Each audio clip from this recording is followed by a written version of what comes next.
Hello, everyone. Thank you for being here today. I'm going to talk to you today about building self-trust. So last week we talked about trusting the process. This week we're going to talk about trusting ourselves in the process. So what does it mean to build self-trust? What does it mean to trust yourself? Couple of different scenarios that you can imagine. If you're in a new scenario, a new situation, you believe in yourself that you can figure things out. If you're in a familiar challenge, maybe you don't know the answers to something you're grappling with, you trust yourself that you can support yourself in it and that eventually you'll move through. I do what I say I'm going to do for myself. This is really easy when we're doing this for others. It can be really hard when we're showing up for ourselves. I'm safe exactly where I am, whether I'm struggling, whether I am questioning things, if I'm trying to figure things out, wherever I am, I'm safe because I believe that I can figure things out, because I know that I do support myself and I will show up for myself. So, what are the obstacles? Why don't we just always trust ourselves?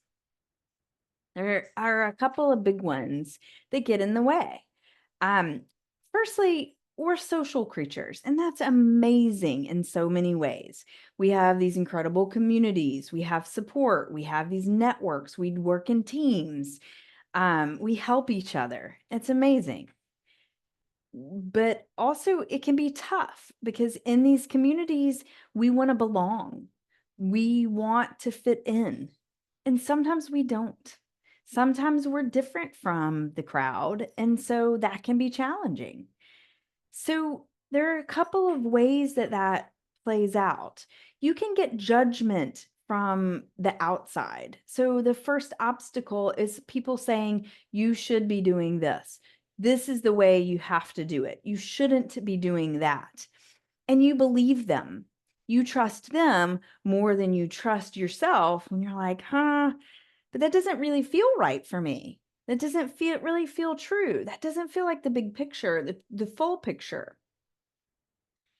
And it makes sense that we trust the group because that's how our families brought us up. In general, how children are raised is our parents will tell them, this is how you do it in order to keep them safe.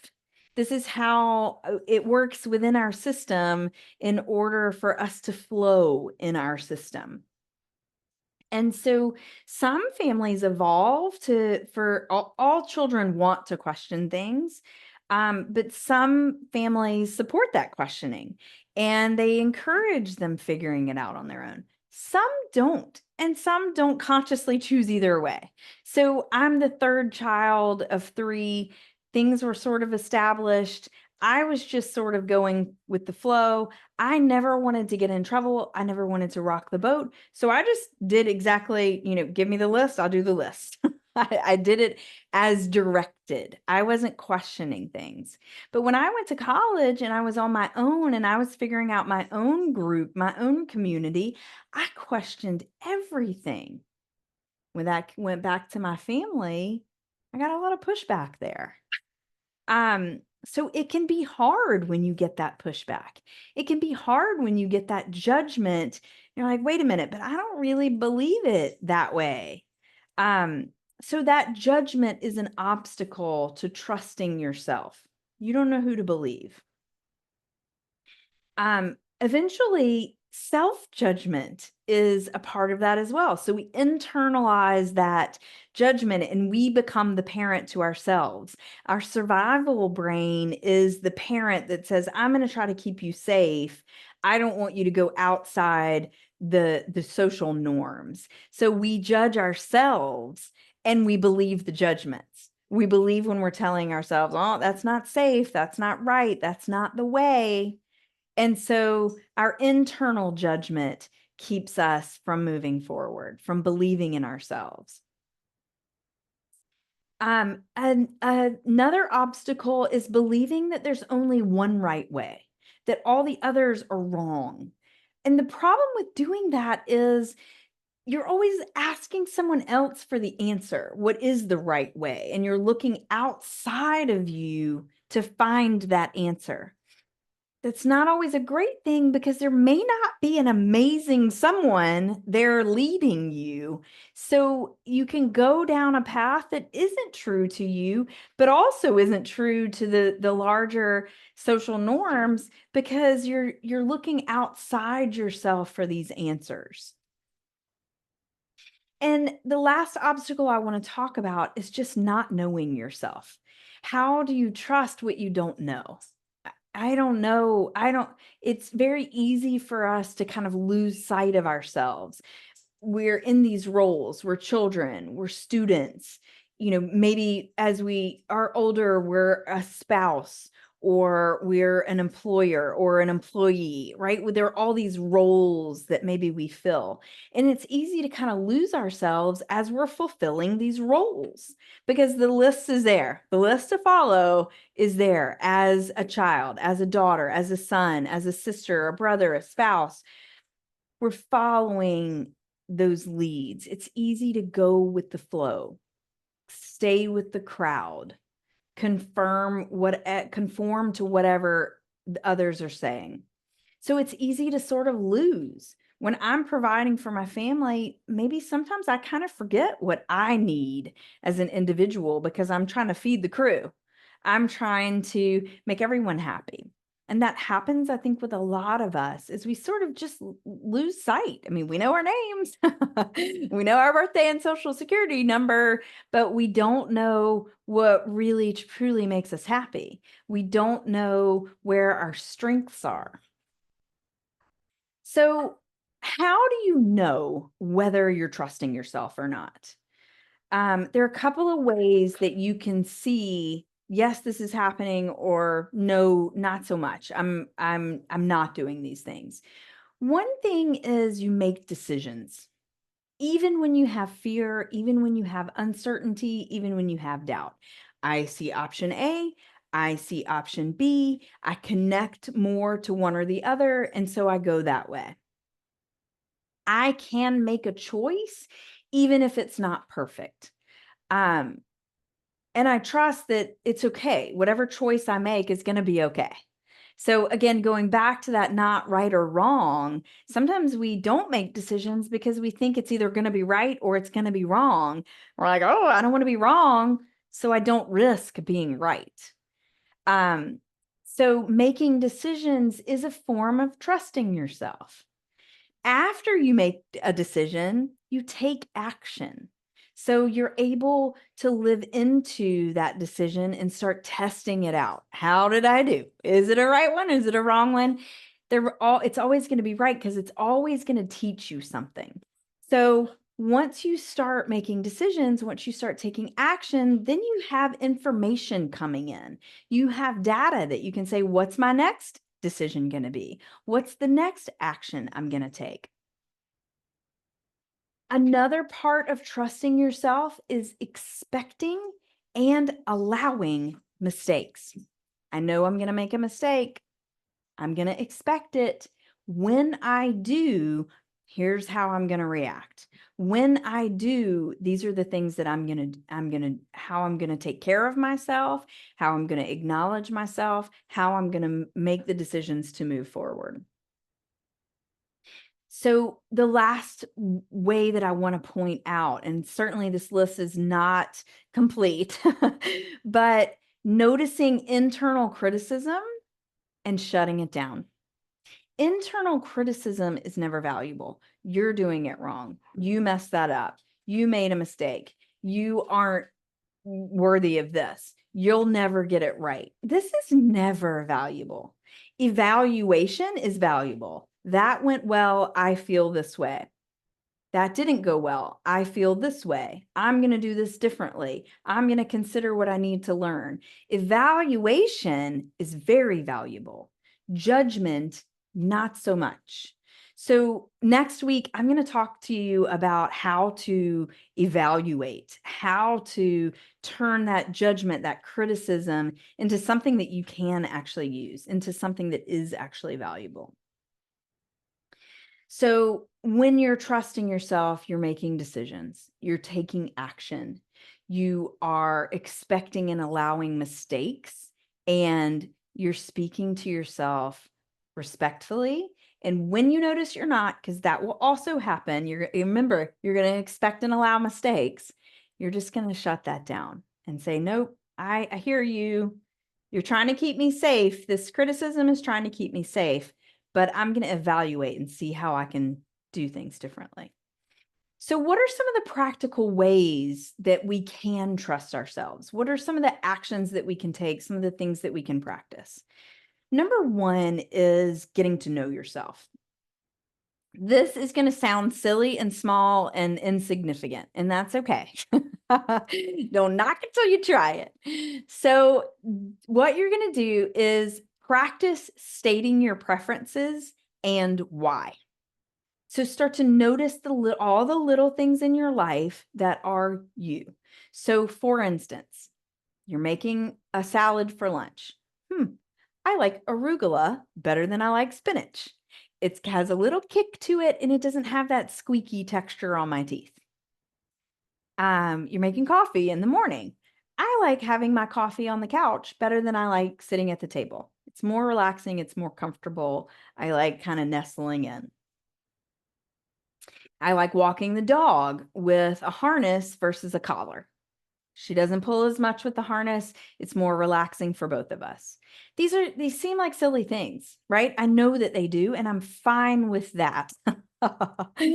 They are small things. When you get to know the small things and you practice noticing you, then when you find yourself in a big thing, in a big decision, in a big scenario, you can have that practice saying, this is who I am. This is my preference. This is why I prefer this.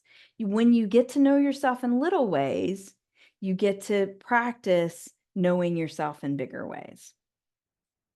So number two, when you see judgment, whether it's internal or external, get the full picture. So create that full picture by looking at the facts. How does that judgment, how does that interpretation make sense? Start there. Why does the judgment exist? Why does this make sense? State only the facts. The next question is, what else is true? What else other than that judgment can also be true in this scenario? What would you do differently? So here's a situation. There's a self-judgment. I say something to my son and I say to myself, I said that harshly. The facts, my voice was elevated. I did not say please or thank you. That's how it's true, right? It was harsh. I'm not using respectful, kind language. I'm speaking in an elevated voice without these kind words, right? Respectful words. So I'm noticing how that judgment might be true. Where am I coming from with this self-judgment? What else is true? I have 2 minutes to get out the door and not everyone is prepared to leave. You might call that an excuse. It's also part of the scenario. We have 2 minutes to leave and all the shoes aren't on, the bags aren't gathered, the things aren't ready. It's also a fact. Would that lead to an elevated voice? Not always. Not if I'm calm and in control. But in this case of this example, it was. I'm feeling the stress. I lash out. I say something harshly. I'm sure this has happened to you before in some way or some form. You say things and you don't, in a way that you don't want to because you're feeling pressure about something else. Very human. And so possible alternatives. What else? How could I do it differently? Maybe I state the situation to all parties. Hey, everybody, we have 2 minutes to leave. Here's what needs to happen in those 2 minutes. You need to do this. You need to do that. I'm going to do this, and that will prepare us for departure. So I'm very clear. I'm giving people understanding. I'm giving people clear direction. And then maybe I say something in kind, respectful words. Thank you for helping us all to be on time, right? It's also stating the objective of the result that we're going to create. We're going to leave the house on time.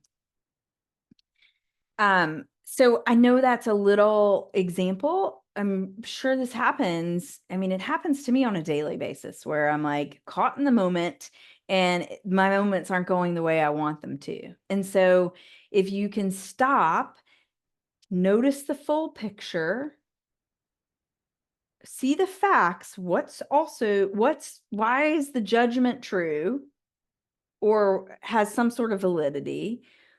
What else is true? Why are other interpretations also valid?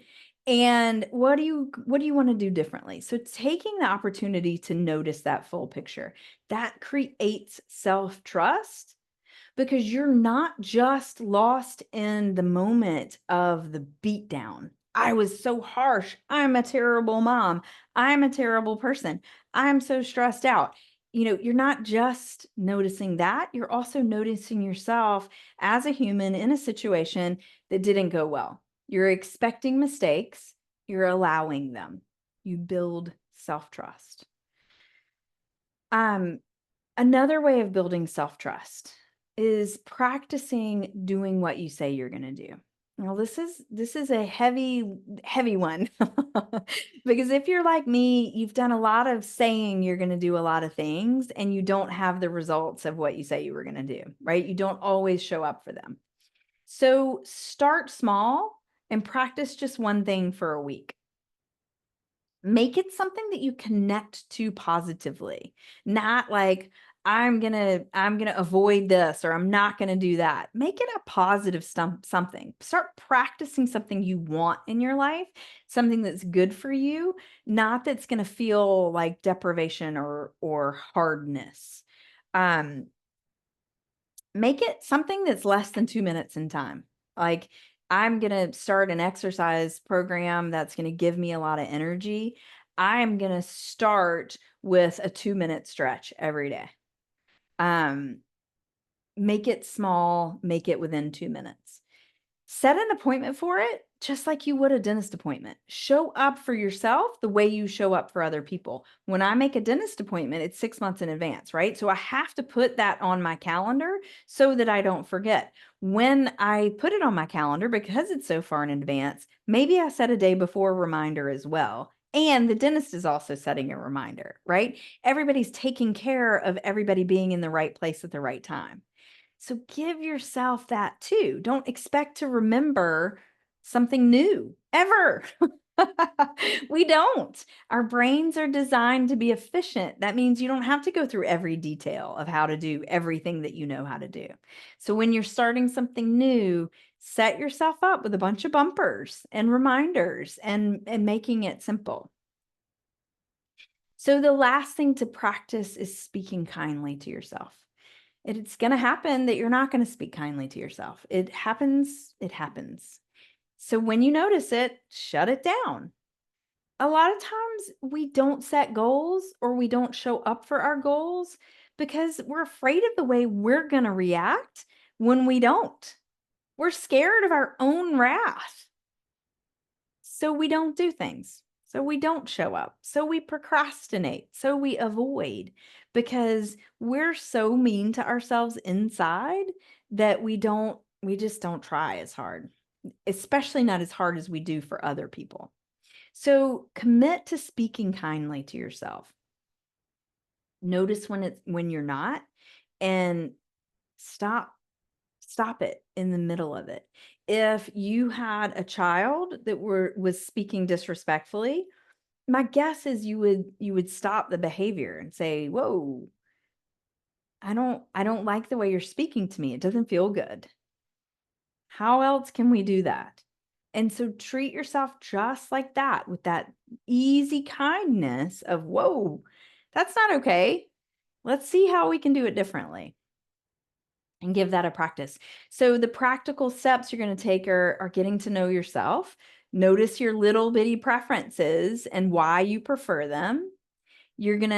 When you find yourself in judgment, whether someone else is judging you or whether you're judging yourself, you're going to look at the facts, see how the judgment makes a little bit of sense. It doesn't mean you have to agree with it, but just looking at the big picture, look at what else is true, see how you would do it differently or how you might do it the same. But when you're looking at that big picture, you're going to build trust in yourself to see that you can see the full picture. Number 3 is practice doing what you say you're going to do for yourself. And number 4 is speaking kindly to yourself. So what I do as a life coach is help you learn to trust yourself so that you can reach your goals, so that you can set goals that are meaningful to you because you trust yourself, you know yourself. And a lot of us, we don't start there. As adults, especially, we kind of get lost. So, what I can do as a life coach is help you believe in yourself so that you can achieve the things that are meaningful to you. So if you would like to work with me, click on the link in my profile to schedule a free consultation, and I would love to help you get started. Thank you so much for being here today, and I'll see you next week.